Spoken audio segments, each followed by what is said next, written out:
నిజానికి ఒక లెజెండ్ అవ్వాలంటే ఎంత కృషి చేయాలి, ఎన్ని ఆటుపోట్లను తట్టుకోవాలి, ఎన్ని సవాళ్ళని భరించాలి, అన్నిటినీ ఎదుర్కొని నిలిచిన వాళ్లే 10 కాలాల పాటు ఉండి విజయం సాధించి లెజెండ్ అనిపించుకుంటారు. ఇప్పుడు జీవితం ఎలా నడిపిస్తున్నారు సార్ ఇన్ని పాత్రలు వేసేసిన తర్వాత? హాయిగా ఉన్నాను, ఆనందంగా ఉన్నాను, ప్రతి క్షణాన్ని నేను ఆస్వాదిస్తున్నాను ఆనందంతో, అంతే.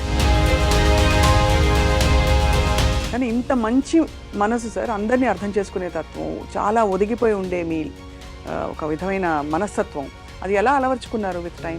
డిస్కషన్కి ఆర్గ్యుమెంట్కి చాలా చిన్న తేడా. Discussion is why not this, argument this is this, that's it.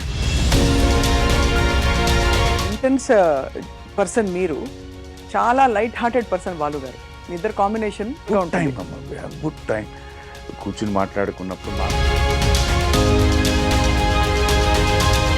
కానీ ఆశ్చర్యం ఏంటంటే సార్, మీరు శైలజ గారు ఒక కొంతకాలం అవకాశాలు రాలేదన్నారు కదా, ఆ టైంలో ఇంత పెద్ద లెజెండ్ దిగ్గజం బాలు గారు ఇండస్ట్రీలో ఉన్నారు.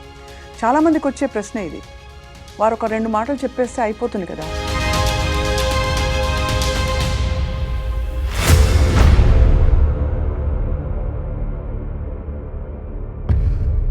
అప్పటికి ఎన్ని సినిమాలు అయిపోయాయి మీవి? I'm talking about a film called Shiva.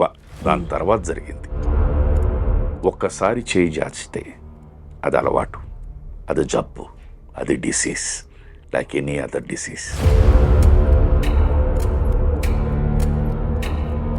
మలయాళ ఇండస్ట్రీలో జరుగుతున్న పోకళ్ళు, సినిమా ఇండస్ట్రీ సభ్యుడిగా మీ స్పందన ఎలా ఉంది అసలు? ఇది ఇవాళ వచ్చిన సమస్య.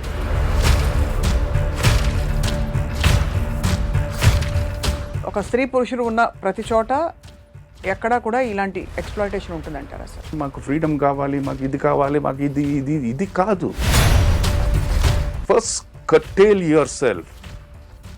మీకు మీరు బౌండరీస్ సాలిడ్గా పెట్టుకోండి.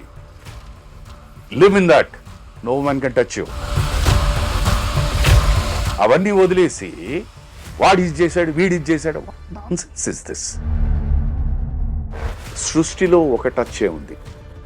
ఒక అబ్బాయి అమ్మాయిని ముట్టుకోవడం, అమ్మాయి అబ్బాయిని ముట్టుకోవడం. There is no father touch, sister touch, brother touch, తొక్కు టచ్, థర్డ్ టచ్.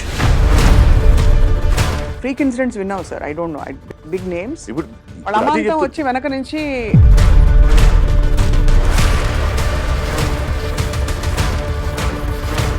మనం ఎలక్ట్ చేసుకున్న రిప్రజెంటేటివ్స్ వాళ్ళు అక్కడ కూర్చుని వాళ్ళు మొబైల్లో ఏం చూస్తున్నారు అనేది మీకు తెలిసింది.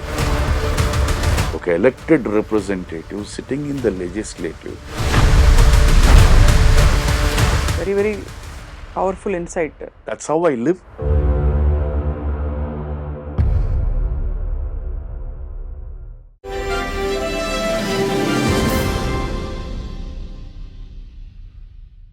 అందరికీ నమస్కారం. ఐ డ్రీమ్ మీడియా సగర్వంగా సమర్పిస్తోంది సిల్వర్ స్క్రీన్ లెజెండ్స్. నిజానికి ఒక లెజెండ్ అవ్వాలంటే ఎంత కృషి చేయాలి, ఎన్ని ఆటుపోట్లను తట్టుకోవాలి, ఎన్ని సవాళ్ళని భరించాలి, అన్నిటినీ ఎదుర్కొని నిలిచిన వాళ్లే 10 కాలాల పాటు ఉండి విజయం సాధించి లెజెండ్ అనిపించుకుంటారు. ఇవాల్టి లెజెండ్ గురించి చెప్పాలంటే, వందల సినిమాల్లో నటించిన అద్భుతమైన నటులు, మంచి నటులు అవడంతో పాటు ఆయన ఒక మంచి భార్యకి మంచి భర్త. ఎస్పి శైలజ గారి భర్త శ్రీ శుభలేఖ సుధాకర్ గారు. అంతేకాదు, ఒక మంచి గాయకులు అని చెప్తే చాలా తక్కువ అవుతుంది, ప్రపంచాన్ని జయించిన లెజెండ్ శ్రీ ఎస్పి బాలసుబ్రహ్మణ్యం గారికి మంచి బావగారు. వీటన్నిటితో పాటు అద్భుతమైన వ్యక్తిత్వం అండ్ మంచి ఆలోచనలు, మంచి తాత్వికత ఉన్న గొప్ప మనిషి శుభలేఖ సుధాకర్ గారి జర్నీలో గతంలో మనం చాలాసార్లు తొంగి చూసాం. ఇవాళ వారి మనసులోకి కొద్దిగా తొంగి చూసే ప్రయత్నం చేయబోతున్నాం. ఏమిటి వారి ఆలోచనలు, ఎలా నడిపిస్తున్నారు జీవితాన్ని? సార్ నమస్కారం. స్వాగతం sir. Thank you so much. Thank you sir. గతంలో మీకు చెప్పుంటాను, మా అన్నయ్య పేరు సుధాకర్ కాబట్టి మిమ్మల్ని చూసినప్పుడు అన్నయ్య గుర్తొస్తారు. Thank you so much sir, మీరు మాకు సమయం కేటాయించారు. మీ సినిమా జీవితం ఐ థింక్ చాలా మంది ఇప్పటికే ఆవిష్కరించారు, అందరికీ తెలిసిన విషయాలు చాలా ఉన్నాయి. ఇప్పుడు జీవితం ఎలా నడిపిస్తున్నారు సార్ ఇన్ని పాత్రలు వేసేసిన తర్వాత? జీవితం అన్నది every day is a challenge అమ్మా. అదే అంటే మీరు ఏం సాధించారు, ఎంత సాధించారు అన్నది పక్కన పెట్టేస్తే every day is a challenge in a different way. నిన్న అనుకున్న సమస్య ఇవాళ కొత్తగా ఉంటుంది, ఇవాళ అనుకున్న సమస్య రేపు కొత్తగా ఉంటుంది. So how do you tackle? Life అన్న దీంట్లోనే they will be very few things problems అన్నది. బట్ ఆ ప్రాబ్లమ్ని ఒక్కొక్క వ్యక్తి ఒక్కొక్కలాగా డీల్ చేస్తుంటారు. అది మనం కొన్ని విని నేర్చుకుంటాం, చూసి నేర్చుకుంటాం, కొన్ని అనుభవంతో వస్తూ ఉంటాయి. As far as I'm concerned, మీరు అడిగిన దానికి సింపుల్, హాయిగా ఉన్నాను, ఆనందంగా ఉన్నాను, ప్రతి క్షణాన్ని నేను ఆస్వాదిస్తున్నాను ఆనందంతో, అంతే. మంచి జరిగిందా, హ్యాపీ. జరగలేదా, ఎందుకు జరగలేదు అని ఆలోచించడం కన్నా మనలో ఏదో లోపం ఉంది, అందుకే జరగలేదు అన్న ఆలోచనతో positive thought I go forward, that's it, simple. అంటే ఈ ఆలోచనని మీరు దైవంతోటో కనెక్ట్ చేస్తుంటారా సార్? అంటే మనం పుట్టింది ఎందుకు అనే సవాల్ ఒక ఒక విధమైన ఛాలెంజ్, ఒక క్వశ్చన్ అందరికీ వస్తూ ఉంటుంది. ఎందుకు పుట్టాం మనం తెలుసుకునే తపన, అది ఉందా సార్ మీలో? బేసిక్గా లైఫ్ ఇస్ మ్యాథమెటిక్స్ అమ్మా.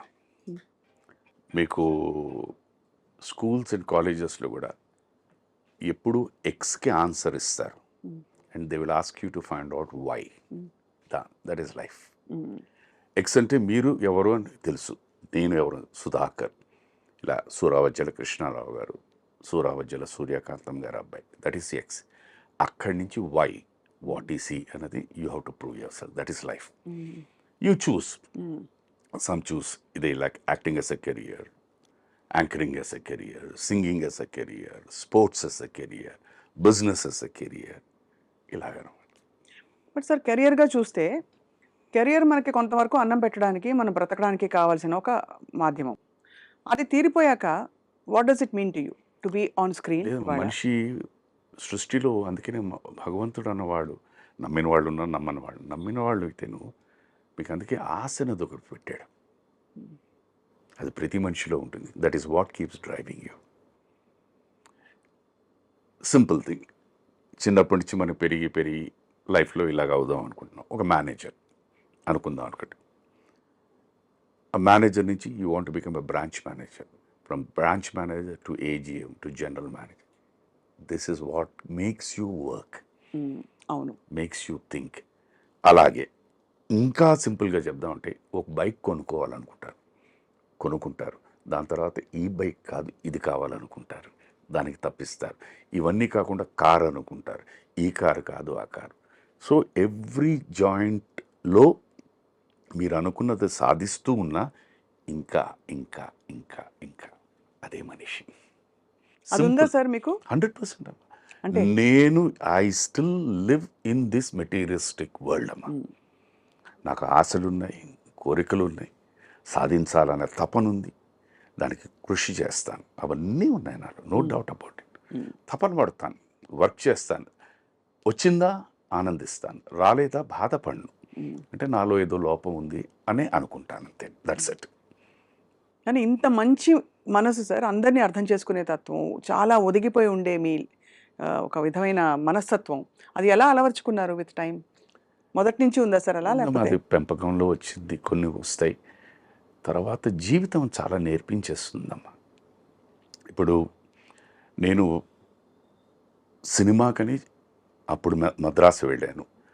ఉండడానికి అవకాశాలు వచ్చే వరకు ఏదో పని చేయాలి, అందరికీ తెలిసిందే, పలు సందర్భాల్లో చెప్పింది. తాజ్ కోరమండల్లో పనిచేశాను. అవును.